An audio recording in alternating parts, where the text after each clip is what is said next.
Well,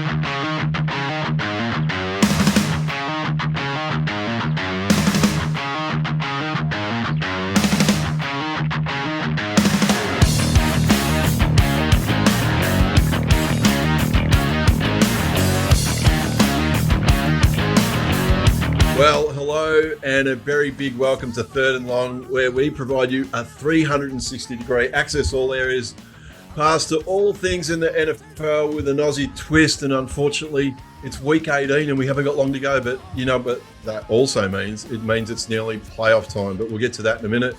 Third and Long is brought to you by Little Birdie TV and topsport.com.au. And a man, well, I reckon he's probably in the man can. He's now a fellow Queenslander. He's up for the Magic Millions. I believe there's been a sighting on the beach of Marco strutting down the beach in his Speedos. How you going, brother? You know that's not true, Corey. I was on the beach yesterday. Yes, it is. It's all true. I was on the beach yesterday for the barrier draw early up. Got the 7 a.m. call up and was down there for about 3 or 4 hours. It was awesome. Weather was great. In the shorts and the thongs there, Corey, having an early sip. And it was good. They put on an excellent show. So it was very impressive. And we went to the sales in the afternoon, just got the lay of the land there. And we had our eye on a couple there, Corey. But the real estate's been a bit expensive day one. So we will see what this afternoon brings after this recording. Yes, and a man who's joined us all year, providing all the tips and all the insight, and you missed out on the gravy train of going up to the Magic Millions. A big welcome to Toprope. How you going? Yeah, can't put a trick with this little birdie, Sam. Come on, boys. get the old Toprope. Well, Corey, how about you? The big question is how you're surviving after last week. We will get to that when we do our full review of Week 18, and what better chance we'll rip straight into it now. And wasn't it an action-packed Week 18, boys? And I think culminating in that Sunday night football game in Las Vegas, the Raiders getting up 35-32, just an amazing game. As I even touched on in previous episodes, I reckon Derek Carr's been amazing for that organisation with all the trials and tribulations that they've had. And wasn't it amazing? And I'll go to you first, Marco. That final field goal. Now, I know everyone was talking about taking a knee the entire week, but that kicker, for once, he probably didn't have a lot of pressure on him, did he? If he missed, both teams went through. And if he got it, and which he did, the Raiders went through. Just an amazing game. Yeah, I'm tipping there was a few bookmakers, by the sounds of it, in Vegas that were hoping he wouldn't kick it. That he would kick it.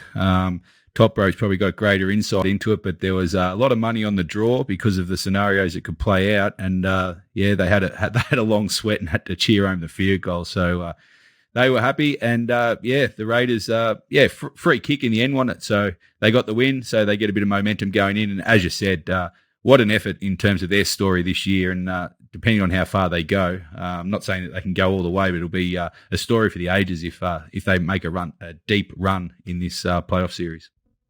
And Toprope, speaking of great efforts and great organisations, Ben Roethlisberger, and I think even the guy that I don't think gets the kudos in the same conversation as some of these coaches around the league, but Mike Tomlin, I know we touched on it last week, has not had a losing season since he's been in Pittsburgh, and they went into Baltimore and Baltimore capitulated once again.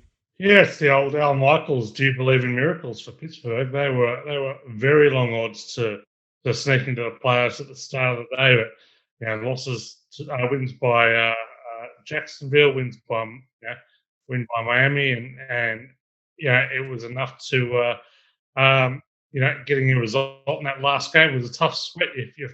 They kept cutting to the Pittsburgh fan in the crowd. It's the Raiders Chargers. He was cheering on anything but the tie. And it was a hell of a sweat for him. But they're a great organisation. I think they've had 3 head coaches since the early 1970s. So it says a bit about the stability that they've built there. Continue to win. Look, this isn't an all-star roster.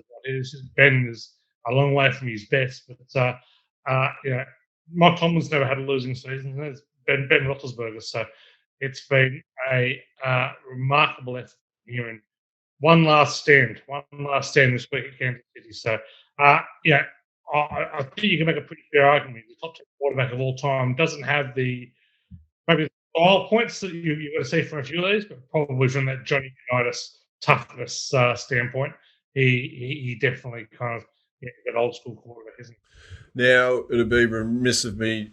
I've got to go to top rope again. I can't, Mark. I really can't go to you on this one. The 49ers, weren't they amazing top rope? Your boys, it looked like they were staring down the barrel 17-3 down, but geez, haven't they got huge momentum going into, as Dennis Pagan would say, when you've got, two storied teams, it's a bit of old-time rock and roll that's going to come up this week with the Dallas Cowboys taking on the San Francisco 49ers, but just an amazing win by them going in to beat the Rams.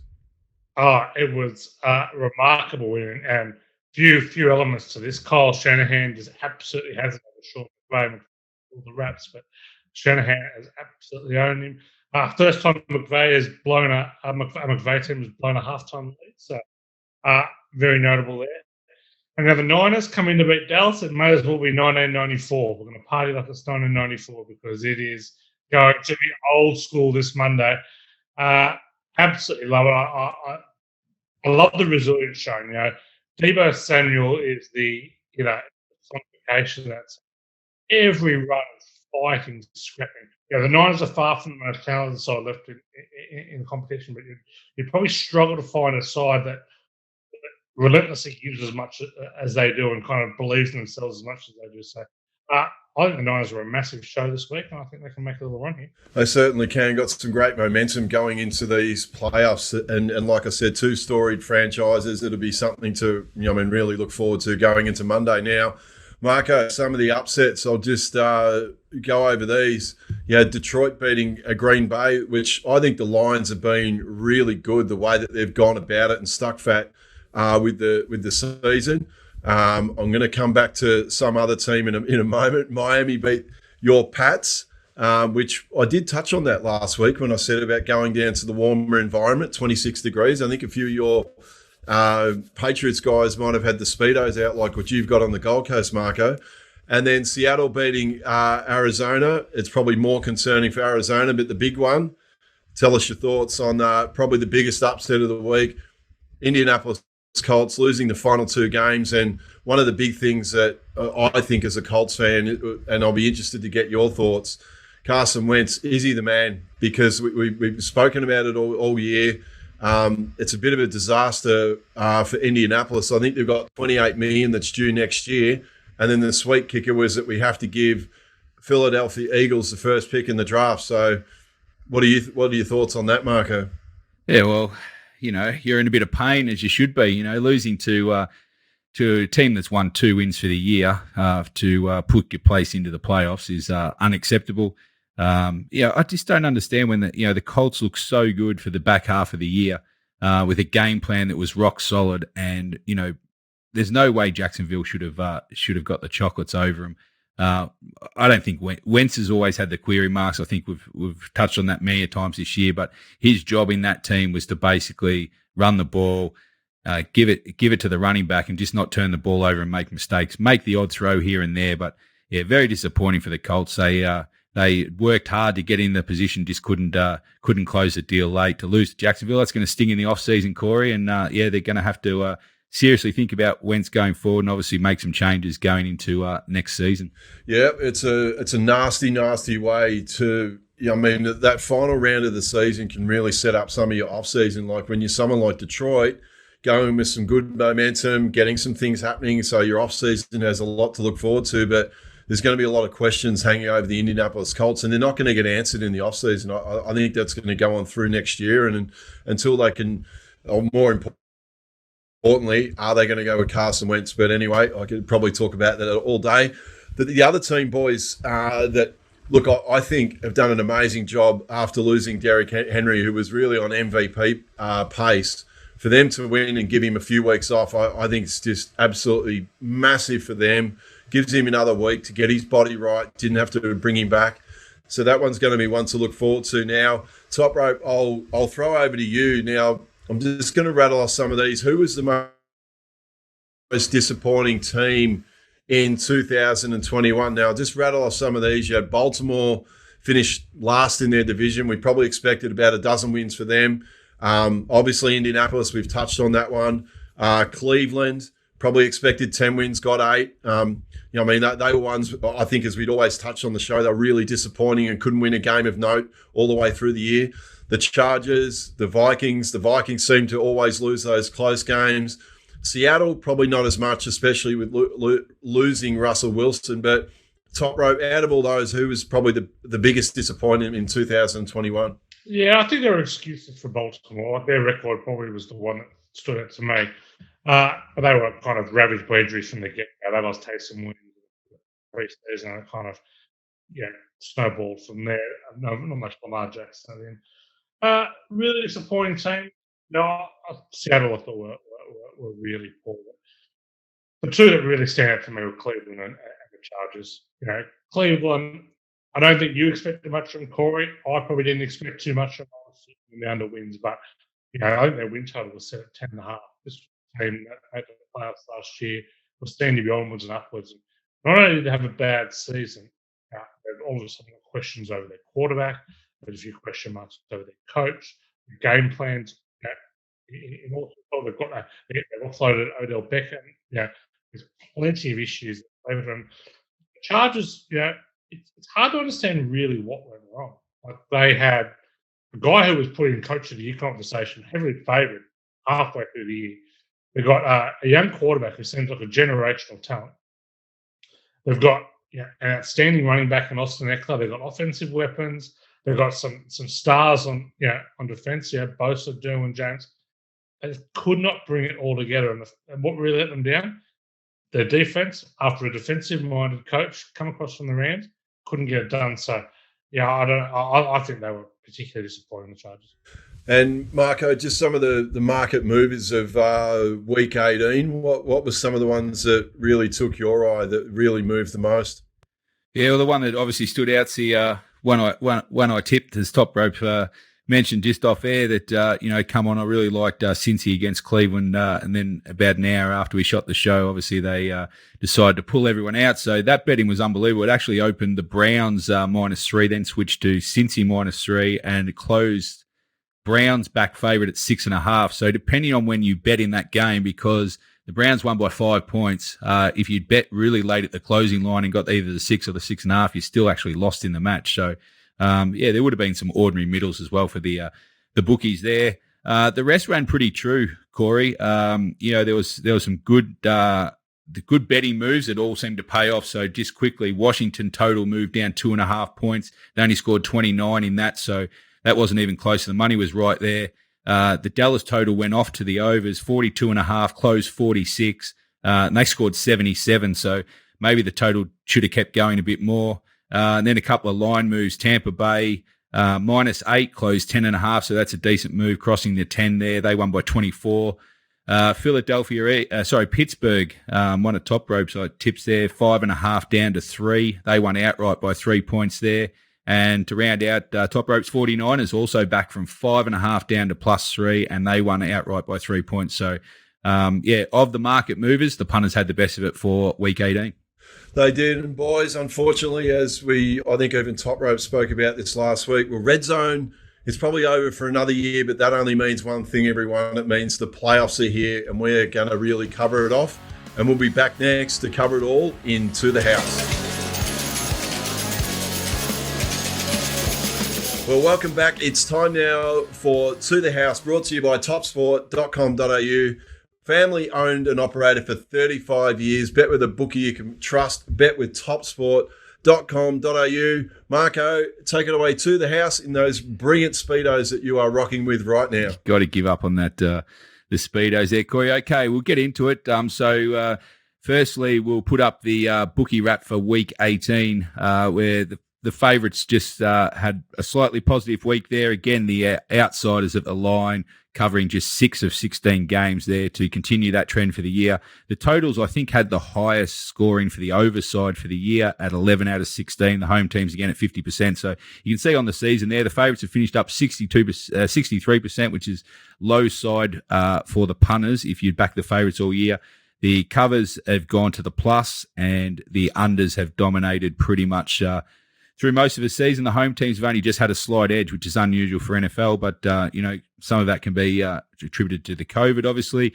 And Top Rope, as we bring you back in here for To The House, you finished with a head of steam here. You had 4 selections for your followers for the week, and you finished. You had a 3-1 record for week 18. It gave you a season tally of 46 and 44 for your line and totals. You just want to quickly run through how you finished up week 18 for the punters. Yeah, hot and cold week for sure. Dallas were never really in much trouble, particularly when final teams were announced. Dak Prescott and the team played, I think, well into the third quarter against Philadelphia. So that was a relatively easy cover. They got away with that by 25. Indianapolis minus 14.5. The positive news out of that was you were never in danger of having to sweat because they were never in the match. Pittsburgh. The Pittsburgh one was a low-scoring close game, as you expect with this Baltimore game, and no Lamar obviously helped that one get over the line. And the Niners, too good for the Rams. Big comeback there, so they not only got the cover, they got the win. Yeah, very solid week, Top Rope. You're fine in form going into the playoffs, which is good news for all the followers. We've got 6 games coming up this week for Wildcard Weekend, and all of them will be on TV. So we'll go through each one now and give our analysis, both from Corey and Top Rope. So we kick it off on Sunday will be the first match of the week. We've got the LA Raiders travel to Cincinnati. We've got this game starts Sunday at 8:30 a.m. All games will be seen on ESPN. Your line there is Cincinnati at minus 5.5. Just a bit of money for the Raiders after opening markets, and the total's at 49 flat here, Top Rope. Both teams finished on 10 and 7 wins for the year. Both solid form coming in. The Raiders have won 4 straight. All close games to finish, Top Rope. I think all the 4 games finished between 2 and 4 points. So it's been a wild ride for the Raiders to get there. And Cincinnati have won 3 out of the last 4, dropping last week. Obviously, we've spoken about before, they rested plenty of their stars. The quarterback and the running back did not suit up for the Cincinnati team. Top Rope, how do you see this one? Looks pretty evenly matched, but obviously home ground advantage goes to Cincinnati. How do you see it? Yeah, interesting game. The Bengals rush defense is going to prevent the Raiders from being able to run the ball, so they're going to have to pass this to be competitive here. So don't mind the Raiders here. I think Derek Carr can pass on their secondary, but what I really do like is the over in this one. I think this has some shootout potential here. The Bengals are obviously a very high-scoring team. They've gone over 5-1 at home, 5-1 when favoured.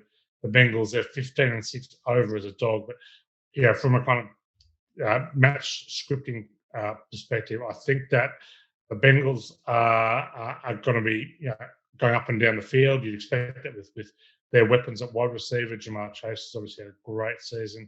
I think the Raiders have to go with him. They're not just going to be able to hand off to Josh Jacobs and kind of wind this clock down. So back in the over 49.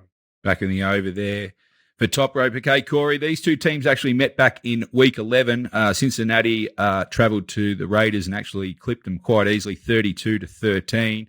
Back at home now, do you see Cincinnati getting the job done, or are you going to back Carr and Raiders in for another victory? No, look, I think Cincinnati with their form this year, as we've spoken about several times, have been feels like I know I've said it a number of times, they're flying under the radar a little bit, but look, that battle with Carr versus Burrows, it's going to be one to look forward to. I do agree with Top Rope. I like the points over the 49, but I think the Raiders' luck is going to run out. I think they've been just a little bit lucky on the way in. I think Cincinnati's form's been a little bit more stronger for me. So I think Cincinnati will get the job done in this. Okay, both pretty keen on the overs there for match 1. Okay, we move straight into the second match on the Sunday. This is at 12:30 p.m. on the Sunday. These 2 sides are meeting again. It's New England Patriots travel to Buffalo, and the current betting there, we've got Buffalo are the home favourites here, line of -4 flat. And the total is on the way up. It started at 43 now to 44 flat. Third time, Top Rope. These 2 sides have met in the last 6 weeks. They're split out 1-1, both at each other's ground, interestingly enough. Are the Pats capable of going into Buffalo again and getting the W? Remembering 6 weeks ago, if you do, that the horrendous conditions in Buffalo. And Mac Jones, I think, threw 3 passes for the entire game. So weather looking, even though it's cold, looking a bit better for this one. How do you see the 2 best defenses in the NFL going at each other? Do you see many points in this game? Yeah, I'll be backing the overs in this game for sure. I think there's definitely angles there. The Pats tend to open up the playbook a little bit in the playoffs. The overs 11-4 when they play in playoff games. They've gone over in 9 of their last 13. Buffalo, the over is 8-2, and they're off allowing 15 or less. But best matchup in this one, best play in this one for mine is New England plus the 4. The number for here, fellas, division road underdogs in playoffs. 13-6 against the spread. Bill Belichick, 8-0 against the spread as a road dog off a loss. The Pats covered 24 of 31 off allowing 30 plus. Buffalo have covered one of their last 5 off a win of 14 plus. I am all over New England this one, so very keen on Pats. Hope you're right there, Top Rope. We need those Pats going deep run into the finals here, and fortunately, I've got a very keen NFL mate that keeps waiting for Buffalo to beat New England in a game that counts. So there'll be some wagering going on for this bit of side bets action. Corey, divisional rivals. As we said, this is the third time in 6 weeks they know each other well. There's going to be no great surprises if the weather holds. Top Rope's tipping some points. How do you see this one? I just had a look, Marco, on Sunday. They've got it's sunny and a high of -3. So I don't think we're going to see maybe the wind and those conditions that we had last time when the Patriots went in there and Mac Jones only threw the ball a few times. Look, probably the thing that I look at in this, especially when you've got the two best defenses, out of those two quarterbacks, who would I back to navigate through a really good defense? And I'm probably only leaning towards Josh Allen. So I'm probably bucking the trend a little bit, and I'm going with Buffalo. Okay, yeah, Jones v. Allen there. 5th v. 6 offense to go along with the best two defenses. So, look, I'm looking forward to this game, and we've got different opinions from Top Rope and Corey. Okay, the third match we move along to now is going to be the early start. So we've got another 5 a.m. start on a Monday here, gents, to get up. We've got Philadelphia travel into Tampa Bay. This will be on ESPN. The line currently is Tampa Bay -9.5 and a high-ish total here of 49 flat. We've basically got the 9-8 Eagles against a dominant 13-4 Tampa Bay. It's a 7 seed v. the second seed in this one. Two teams in form here, Top Rope. Philadelphia have won 4 out of their last 5, and Tampa Bay have won 7 out of their last 8. Hurts v. Brady, who have you got? Yeah, two teams in form. One's racing in Group 1 company. The other's racing against Class 3 plotters. So I'm not sure. You got a few ponies, right? I like the Bucks. I like the Bucks here a lot here. I think, their offense, their passing offense is the best in the NFL. They come up against the 11th best pass defense. I'm not sure Philadelphia really going to ever stop them there. Points allowed to Tampa second in scoring. It's 18 points allowed Philadelphia. Tampa Bay don't turn the ball over a lot. Philly don't take away the ball a lot. I just don't really see any advantage that Philly are going to get. They rely on the run. Tampa Bay are very, very good at stopping the run. I think they're in a bit of strife there. Tampa Bay have covered 6 of 7 in the home favourite, and Tom Brady is 12-5 against the spread at home as a Buck. So Philly have covered just 2 of their last 7 as a dog, which to me tells you that they have been beating up on inferior teams, but they come up against a very good side this week. So I think Tampa Bay get the job done. Best bet in the game, though, not the Bucks, the over. Absolutely love the over in this one. Just the numbers: 13-5 Tampa Bay over as a home favourite, 18-6 when off a win, 14 plus, 21-10 when Philly are a road underdog, 15-7 when Philly are off a double-digit home loss. I'm backing the over 49 here. I think there's value both the side and the total in this one. Yeah, I agree with Top Rope there. The total looks pretty good there. I think Philly are 10-7 on over on the year, and Tampa Bay are 11-6. So it looks like to be points in good conditions as well down there weather-wise. Corey, go to you. Tampa Bay are 7-1 at home this year, and if you remember back, their only loss was against the Saints, I think, when it was 9-0 in a game. Many can't explain how Tampa Bay lost that one. They just defend their home ground again, move on to the second week of the playoffs here. Yeah, I'd say so. Look, even though you can't read a lot into last week with Philadelphia, but yeah, Top Rope's covered it beautifully. And I think, surprise, surprise, we're all in agreement that total of 49 points, the over in that looks pretty good. Okay, short and sharp there from Corey. Okay, we move on to a match that Top Rope's very keen to be watching. It's the fourth match of the playoffs. This game is the middle one on the Monday. It's at 8:30 a.m. on ESPN. We've got Top Rope and Paige's 49ers traveling to Dallas. It's old-time rock and roll, as these guys love to describe it. We've got the home favourite Dallas line of -3 flat and the totals at 51 flat. Top Rope, what do we got here? Two traditional rivals. We've got a long playoff history.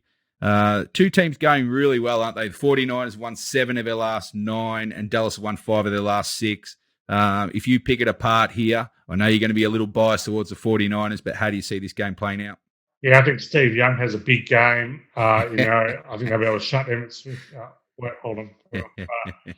2022. No, I do like the Niners value here. I think where their edge is going to come from, they've got a bit of momentum, but where I think Dallas, probably a little bit like Philadelphia, I think there's a few question marks over their ability to play at an elite level. They've covered just 6 of their last 19 against a team with a winning record, and just one of their last 6 playoffs. Their dire playoff history over the last quarter century is kind of well documented. So the Niners have covered 5 of their last 6 as an underdog, 9 of 13 as a road dog. I think there's some value with the Niners. I think that the kind of unique offense is going to cause some fits and spurts for the Dallas defense. The less they can get Jimmy Garoppolo throwing deep, the better off the Niners will be. So if they can kind of get some run game going and that kind of short, sharp passing, they're in pretty good stead. Once they start to take on Trayvon Diggs, that's when there could be issues. So Niners will want to play this one from in front, but I think they can. Yeah, I was just agreeing with your Top Rope there. I was waiting for the crossback. I think the 49ers start here is crucial. Their first quarter is going to be very crucial. If they can get the game on their own terms early, they'll might put Dallas to the sword in their home ground here. Corey, the 49ers, you've got to admire their year. They were 3-5 at one stage in all sorts, injuries, everything aside. To come all the way back, win 7 of the last 9, and then go in to beat the Rams, who were firing, in week 18 to get up and win by 3 points. You can only admire into them. Can they dig deep again and go into Dallas and get the W? Yeah, look, they're a massive chance. I think it really does come down to Jimmy Garoppolo, who, I hate to say it, he's got that bit of Carson Wentz about him that I think if you can keep in his lane and you can just keep it pretty simple, the 49ers are a big chance. But as you alluded to, Mark, I can't wait to see the start of this game. I think if the Cowboys, actually on the flip side, if the Cowboys start well, they're a big barometer in that you already know in the first quarter whether they're up and about or whatever. So if the Niners can get the ball, the first chance that they can get the opening possession and really hold on to it and starve the Cowboys of actually getting their hands on the ball, then that's just going to build the pressure on the crowd. You've got 90,000 people there, and all of a sudden people start getting antsy. They're not making as much noise. So I'm really intrigued to see the start of this game and really looking forward to Monday morning. But I don't know. I think maybe based on the year that they've had and only because they're at home, I think the Cowboys only just in a real close game. Yeah, split decision there. And I think that's the way it'll go. I think it'll ebb and flow a bit. And hopefully it comes down to deep in the last quarter and it puts it on someone's quarterback's shoulders to win the game. I think it'd be good for everyone, especially as you said, Corey. Packed house, could be 90,000 plus there, so it'd be good to see. Okay, the last match we move on to for the Monday session at 12:15 on ESPN. We've got Pittsburgh going into Kansas City. Kansas City, the strongest favourite for the week, the only double-digit favourite for the week at -13 flat. And the total's at 46.5. Top Ropers, I throw to you. Looks a mismatch on paper. Steelers, as you said, they won the last 2 to sneak into the playoffs, finishing with a record of 9-7-1. KC obviously had their troubles early. I think they were 2-4 at one stage in their season, but they've really put it together. They've won 9 of their last 10, and they're probably the most informed team. Their defense has really come to the fore in that stretch as well. It's going to be tough for Big Ben to drag Pittsburgh over the line here. I think KC might just score too many points for Pittsburgh to keep up. What are your thoughts? Yeah, I don't think there's much doubt that Kansas City will win the game. That's the kind of question is the 13 points too big? And I'm kind of inclined to say yes, that the 13 is a little large here. The Kansas City defense kind of did get them back into the season. It has regressed a little the last couple of weeks. It was pretty susceptible against a pretty ordinary Denver offense last week. Letting Drew Lock kind of run right is hardly a good sign coming into the playoffs. The only way the Steelers can keep up with this is to throw the ball. The Denver pass defense does rank 27th, so they can lower the pressure. Ben does have the receivers to do it.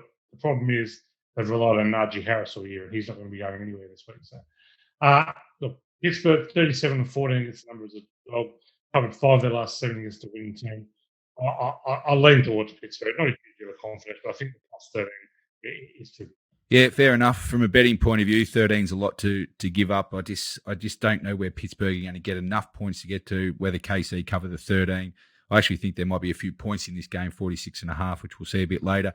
Corey, Ben Roethlisberger is now starting to have as many send-offs as the great John Farnham is one of your favourite singers. Surely he doesn't extend it any further than Kansas City this week. No, I wouldn't think so. It's a bit of the opposite situation compared to the San Francisco 49ers, where they've got this unbelievable momentum going in. You just feel like that Pittsburgh, had to have a lot of things go their way, which is fantastic for Big Ben to go out with a playoff game. But I just can't see them going into Kansas City. I'm in agreement that I really can't see them putting up enough points or keeping up with putting enough points on the board. And but on the flip side too, I do agree with Toprope about that line as well. I think it would probably be a little bit closer than what we think. But yeah, Kansas for mine. Okay, so both tipping Kansas to win, but if you're punting at the line, they're both suggesting the plus 13 is a fair start for Pittsburgh as well. Okay, we've got the last match, the sixth game of the week, and this will be shown on Tuesday lunchtime in Australia at 12:15 on ESPN. We've got the divisional matchup of Arizona against the Rams. We've got the Rams home favourite here, the line of -4 flat, and a good-sized total here. Although it's starting to shift to the unders here. It opened at 50.5. It's just dropped a point to 49.5. Toprope, as I said, divisional rivals. Not much splitting them on the year. 11 wins for Arizona. They've to 12 wins on the Rams, both coming off losses last week. They are teams going in different directions. I think Arizona were clear leaders at one stage. I think they might have been a game in front with about a month to go. They've really dropped away. They've lost 4 of their last 5 now. The key injury of Hopkins out's clearly hurting them more than they can cover, while the Rams have won 5 of their last 6 and only dropped last week. How do you see this one? Do you think Arizona can go into the Rams and turn their form around? Oh, absolutely, Marco. I love the Cardinals this week. I think this is a great spot for them. As mentioned in the Pats game, Division Road underdogs in playoffs, 13-6 against the spread. But the Cards under Cliff Kingsbury, 15-3 against the number as a road underdog.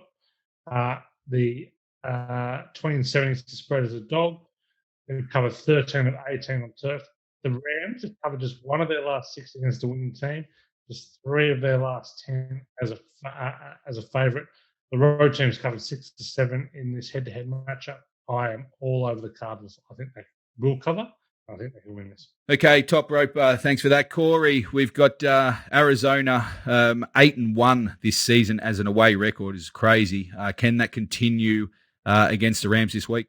Yeah, look, I think the big one in this, Marco, there's so many match winners on either side. But for mine, it really comes down out of Murray and Stafford, whoever has the best game out of them two. I know it usually does in the NFL, but out of all the games that we've covered thus far in the playoffs week 1, if either of these guys has a really good game, I think that'll go a long way to deciding the game. And I'm going to back my man. I'm claiming him. I claimed him early preseason, but Matt Stafford, I back him in to have a really good game on the weekend, and this will be the reason why they got him to Los Angeles and fill that huge stadium of theirs, and hopefully they go on and maybe play in the Super Bowl. Yeah, it looks a great game to finish with, actually. I think with both quarterbacks being the gunslingers they are, there could be some points here and a few ebbs and flows. So we'll see how that game pans out. Okay, that's all 6 games that we've covered for the weekend. If you Want to check out Top Ropes to the House. As I said, he's found a bit of form after last week going 3-1. Just log on to littlebirdie.com, go to Little Birdie shop to the house, and you can get the information for the 6 games coming up. Okay, as we move through, we go onto the Super Bowl prices now. We'll just cover them. We've obviously down to, what are we down to? 14 teams now. Top Ropers, I'll just bring you back in. Green Bay there at the top at $4.50. Their favourites, KC, at $5.50. We move down to Buffalo Bills, $8.50. Tampa at $8.50. And Tennessee, $8.50, who you did tip last week as a good value pick with the week off and Henry coming back. How do you see the betting panning out if you were going to have one play this week? I know you've been all over Green Bay. Last week you tipped Tennessee as a value. You obviously tipped the 49ers a couple of weeks ago at the $41, so they're into 23. If you're having one bet this week, which way would you play your bet? Yeah, I think you could make a case for Arizona this week at the price. So I think they end up beating the Rams. I think they'll probably end up at Tampa Bay after that. Is that right? No, they'll probably, if they beat the Rams, they will almost end up certainly at Green Bay. So that makes an interesting matchup there. Look, the Packers are sort of played for mine. I think they'll be very difficult to beat. The Packers have shown some vulnerability at this time of year in the past with Aaron Rodgers. So no good things there at the price. So I'll have a look at what the card. Okay, bit of value out wide there is Arizona if they can cause the upset against the Rams, $26 for Top Rope. Corey, if you're having one play this week, what are you doing? I know you've tipped KC pre-season, so you're sticking fat with them going in the playoffs? Yeah, I wouldn't say I'm ultra confident about that one, Marco. The one that I look at that jumps out, and especially now having that week off and giving him another week to get his body right, is probably going to be Tennessee. So they'll secure home field advantage and they get the big fella back, and he just gives them a plethora of options. So even Tennessee at $8.50 is, I think, offers a fair bit of value. All right, Tennessee there for Corey this week. If he's having one play, for all your bets, you head to topsports.com.au for your Super Bowl betting. Corey, what do we got up next? What have we got, Marco? We've got the world famous, our illustrious panel. Well, thanks to TopSport, we were all granted $100 each week to invest. And it was, as I said, brought to you by topsport.com.au. TopSport is Australia's biggest betting bookie. Bet where the pros get set. Now, all the profits were donated to my platform called Walk With Me Online, where we're doing some great things in the physical and mental fitness space. Now, how have we ended up, boys, after week 18? Take it away, Marco. All right, Corey, well, you're still leading. We've got a couple of weeks left of the playoffs. We're going through for the last 4 weeks of the playoffs. Can't be beaten, Marco. Can't be beaten. Well, technically you're 3 in front. So, yeah, it would be an Indianapolis Colts type debacle for you to get beaten.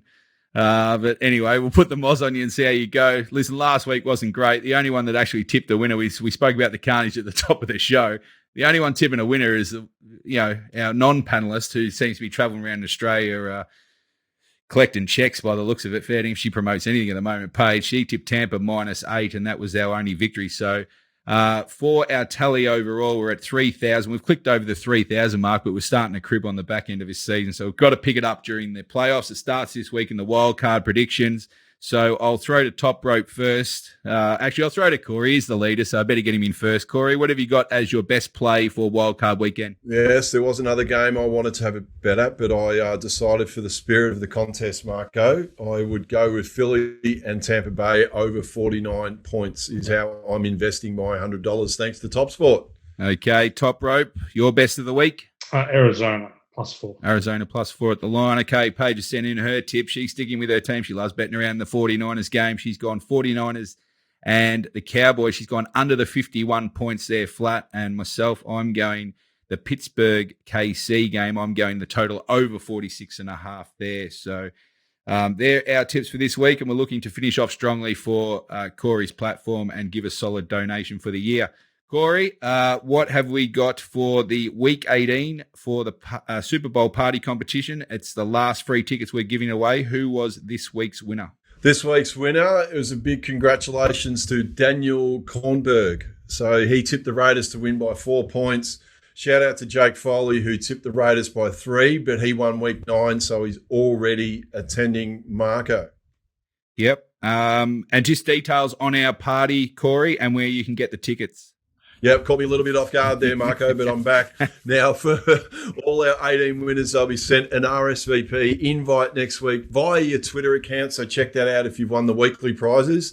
Now, it's on February 14. Now, I know for a lot of you, like Marco, it's Valentine's Day, but the Super Bowl is on Monday, February 14th.